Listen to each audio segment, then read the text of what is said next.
Hi, I'm Randy Robison. Welcome to Life Today's digital edition, and we're going to talk about something that you'll only hear right here. I've got the author of a book called Scars and Stilettos. It's by Harmony Dust, and if you want to hear her amazing transformation from an exotic dancer into ministry, I'm going to push you to the broadcast show because she's going to go into some detail about her past there.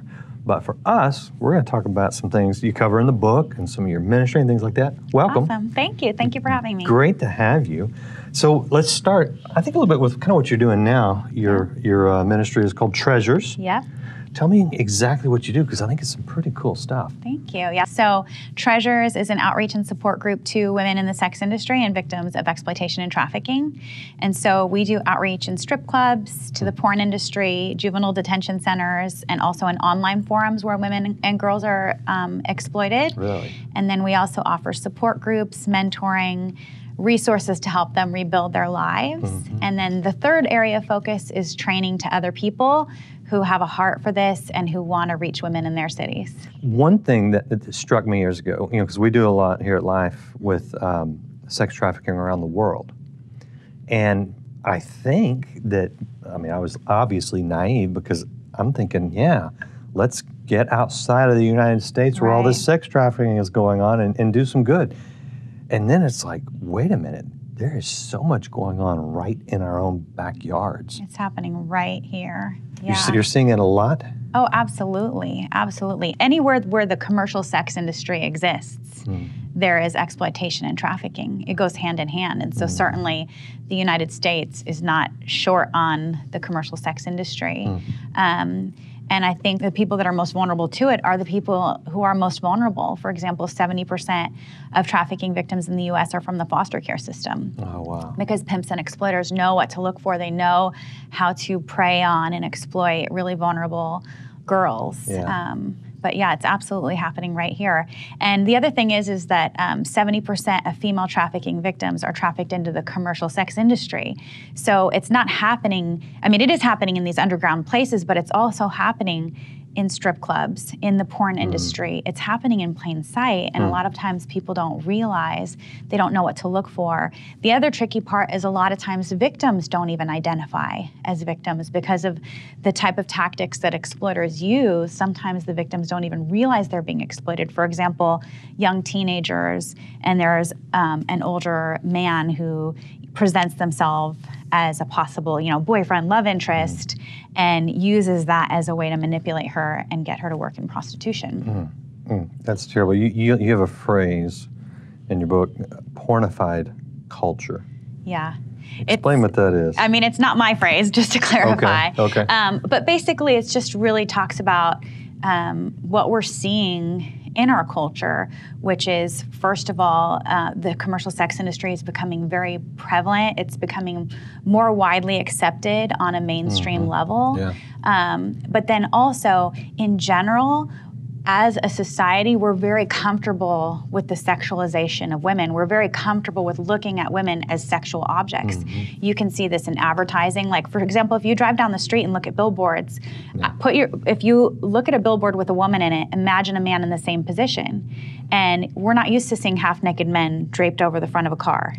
But we're used to seeing women in those situations. Same thing with even the toy industry. Strawberry Shortcake in the 70s, in the 80s, and the 90s, she's continued to morph into a more and more sexualized. Seriously? Absolutely. She's now in a mini skirt with, a much more womanish figure, whereas she started out as a rag doll. Yeah. And so we're handing these toys to our children and telling them this is what it looks like to be a woman. This is what, and it's a sexualized version of femininity, and that's all a part of what it means to be a pornified culture.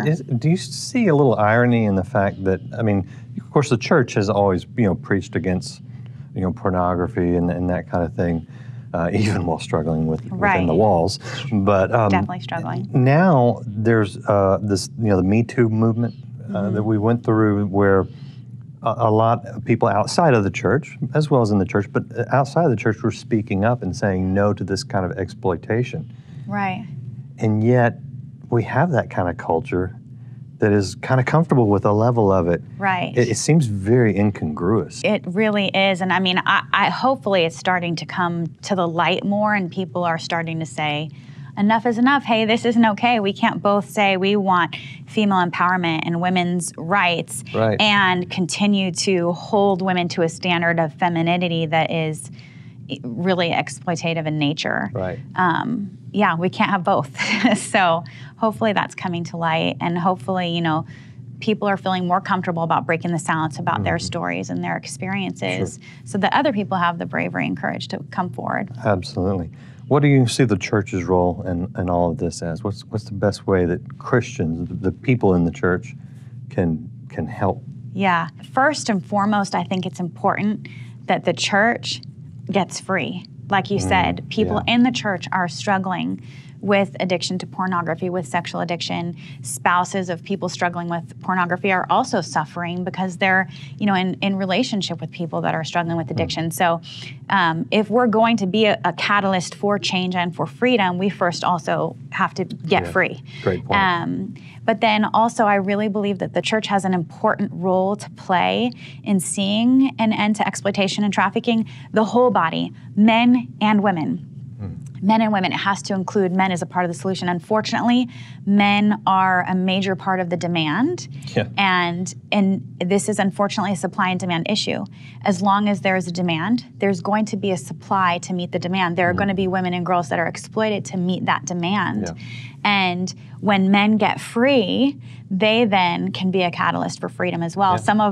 Many of our male donors have told us stories of having previously used their money to, you know, spend on porn and in strip clubs and on women working in prostitution, and they have redirected those funds that they used to use in that way towards bringing freedom to women through donating to treasures. And so it's going to take men and women getting free and then deciding to be a part of the solution, because that's what we're here for, right? Yeah.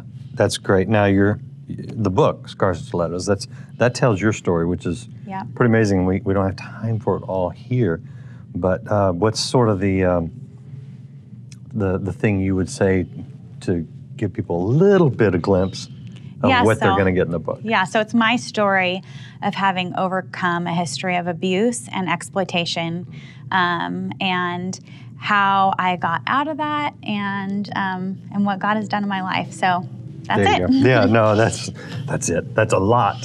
But it's, you know, for anyone who's come from situations where they find themselves stuck in toxic relationships, because that was part of it. I was stuck in a 7-year-long abusive, toxic relationship with a man who was my exploiter, who was essentially my pimp.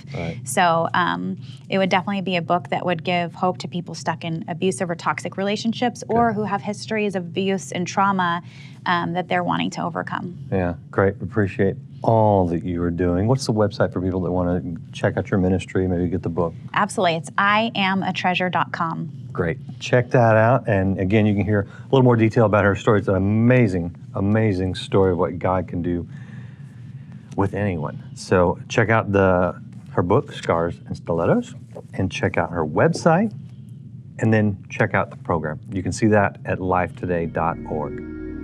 Thank you for watching and sharing this interview. Be sure to check out the social media for Life Today Television, and you can connect with me on Facebook and Twitter. And if you haven't already subscribed or followed this channel, do it now so you can see more of our great guests.